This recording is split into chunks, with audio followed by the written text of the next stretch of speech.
সিনেমার মঞ্চ কাঁপানো থালাপতি বিজয় এবার কাঁপালেন রাজনীতির মঞ্চ। ভারতের প্রধানমন্ত্রী নরেন্দ্র মোদীর বিরুদ্ধে সরাসরি যুদ্ধ ঘোষণা করলেন দক্ষিণী সিনেমার জনপ্রিয় এই অভিনেতা।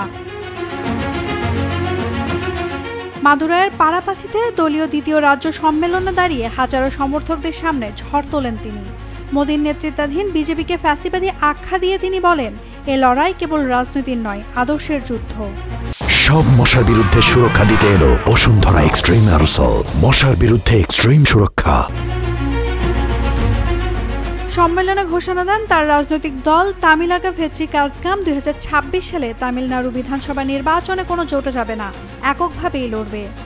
বিজয়ের ভাষ্য, একটা সিংহ সবসময়ই সিংহই থাকে, তার গর্জন একবার উঠলেই 8 কিলোমিটার পর্যন্ত প্রতিধ্বনি ছড়িয়ে পড়ে। সিংহ শিকারের জন্য বেরোয়, বিনোদনের জন্য নয়। বনে যতই শেয়াল থাকুক, রাজা কিন্তু একটাই, সিংহ।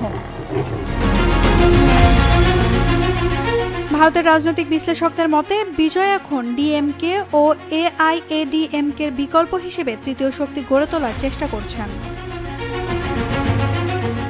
2023 সালে আনুষ্ঠানিকভাবে রাজনীতিতে অভিষেক হয় থালাপতি বিজয়ের, আর 2026 সালে নির্বাচন হতে যাচ্ছে তার প্রথম বড় পরীক্ষা। তা নিয়ে আগ্রহে তাকিয়ে আছেন তার ভক্তরা। Naomi Nasrin, Daily Sun.